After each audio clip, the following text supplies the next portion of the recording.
Hi friends, ಒಬ್ಬಟ್ಟು ಸಾರು ಮಾಡೋದು ಹೇಗೆ ಅಂತ ನೋಡೋಣ. ತುಂಬಾ ಟೇಸ್ಟಿ ಇರುತ್ತೆ. ಈಗ ಹೇಗೆ ಮಾಡೋದು ಅಂತ ನೋಡೋಣ. ಒಂದು ಬಾಣಲೆ ಇಟ್ಕೊಂಡು ಅದಕ್ಕೆ ಸ್ವಲ್ಪ ಎಣ್ಣೆ ಹಾಕ್ಕೊಳ್ಬೇಕು.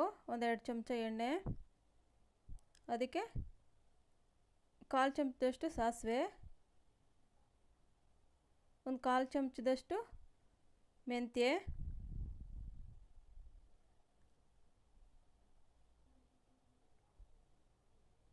ಈಗ ಅದಕ್ಕೆ 2 ಚಮಚ ಅಷ್ಟು ಜೀರಿಗೆ ಜಾಸ್ತಿ ಹಾಕಿದಷ್ಟು ಟೇಸ್ಟ್ ಚೆನ್ನಾಗಿರುತ್ತೆ. ಧನಿಯಾ ಕಾಳು 2 ಚಮಚ, ಬ್ಯಾಡಗೆ ಮೆಣಸಿನ್ಕಾಯಿ 4-5, ಗುಂಟೂರು ಮೆಣಸಿನ್ಕಾಯಿ 10. ನಮ್ಮ ಖಾರಕ್ಕೆ ಹೇಗೆ ಬೇಕೋ ಹಾಗೆ. ಬ್ಯಾಡಗೆ ಮೆಣಸಿನ್ಕಾಯಿ ಹಾಕೋದ್ರಿಂದ ಕಲರ್ ಬರುತ್ತೆ ಸಾರು. ಚೆನ್ನಾಗಿ ಈ ಥರ ಫ್ರೈ ಮಾಡ್ಕೊಳ್ಬೇಕು.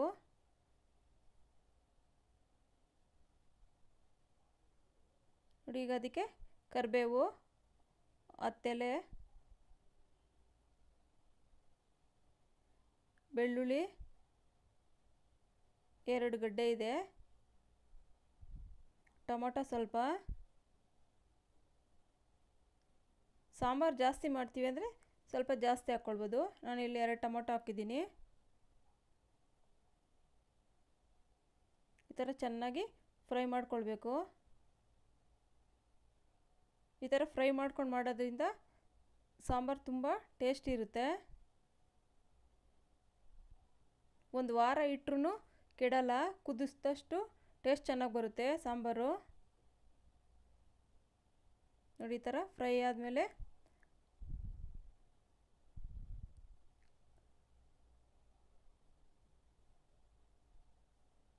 ಆಗಿದೆ. ಈಗ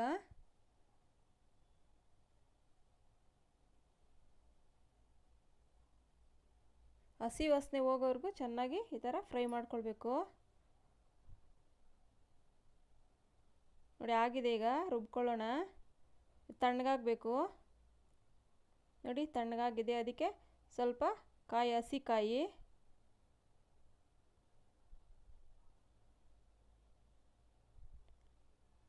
ಫ್ರೈ ಮಾಡ್ಕೊಂಡಿರ್ತೀವಲ್ಲ ಅದೆಲ್ಲ ಹಾಕಿ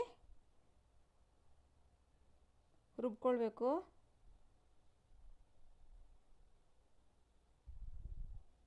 ಈಗ ಅದಕ್ಕೆ ಬೇಳೆ, ಒಬ್ಬಟ್ಟು ಮಾಡೋಕ್ಕೆ ಬೇಯಿಸಿರ್ತೀವಲ್ಲ ಅದರಲ್ಲೇ ಸ್ವಲ್ಪ ಬೇಳೆ ತೆಗೆದಿಟ್ಟಿರಬೇಕು.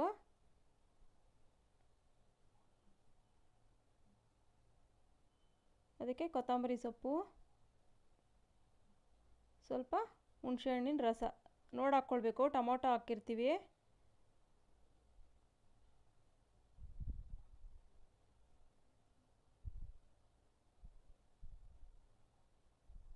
ಈಗ ರುಬ್ಕೊಳ್ಳೋಣ. ನೋಡಿ, ರುಬ್ಬಿದಾಗಿದೆ. ಈ ಥರ ನುಣ್ಣಗೆ ಪೇಸ್ಟ್ ಆಗಬೇಕು. ಒಂದು ಪಾತ್ರೆ ಇಟ್ಕೊಂಡು ಸ್ಟವ್ ಮೇಲೆ ಅದಕ್ಕೆ ಸ್ವಲ್ಪ ಎಣ್ಣೆ ಹಾಕ್ಕೊಳ್ಬೇಕು. ಒಗ್ಗರಣೆಗೆ ಅದಕ್ಕೆ ಸ್ವಲ್ಪ ಸಾಸಿವೆ, ಒಗ್ಗರಣೆಗೆ ಬೆಳ್ಳುಳ್ಳಿ ಜಜ್ಜಿರೋದು 7-8 ಎಸಳು, ಕರಿಬೇವು ಸ್ವಲ್ಪ ಜಾಸ್ತಿ ಹಾಕ್ಕೊಂಡು ಟೇಸ್ಟ್ ಚೆನ್ನಾಗಿ ಬರುತ್ತೆ. ಫ್ರೈ ಆದ ನಂತರ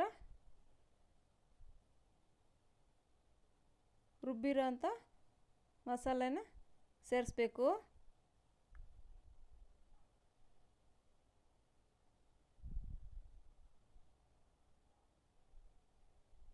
ಈಗ ಬೇಳೆ ಬೇಯಿಸಿ ಬಸ್ತಿರ್ತೀವಲ್ಲ ಆ ನೀರು ಇರುತ್ತಲ್ಲ ಆ ನೀರು ಹಾಕಬೇಕು. ನಾವು ಒಬ್ಬಟ್ಟು ಮಾಡೋಕ್ಕೆ ಬೇಳೆ ಬೇಯಿಸಿ ನೀರಿರುತ್ತಲ್ಲ ಆ ನೀರಿಂದ ಸಾರು ಮಾಡೋದು ತುಂಬಾ ಟೇಸ್ಟ್ ಇರುತ್ತೆ. ನೋಡಿ, ರುಚಿಗೆ ತಕ್ಕಷ್ಟು ಉಪ್ಪು, ನಮ್ಗೆ ಯಾವ ಅದನ್ನು ಬೇಕೋ ನೋಡಿಕೊಂಡು ನೀರು ಹಾಕ್ಕೊಳ್ಬೇಕು.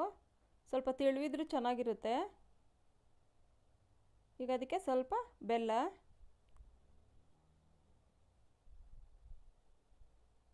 ಚೆನ್ನಾಗಿ ಕುದಿಬೇಕು. ನೀವು 1 ವಾರ ಇಟ್ಟು ತಿಂದ್ರೂ ಚೆನ್ನಾಗಿರುತ್ತೆ. ಕುದಿದಷ್ಟು ಟೇಸ್ಟ್ ಚೆನ್ನಾಗಿರುತ್ತೆ.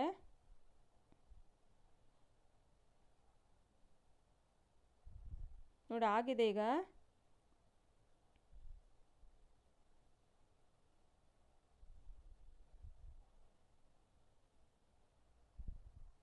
ನೋಡಿ ಒಬ್ಬಟ್ಟು ಸಾರು ರೆಡಿ.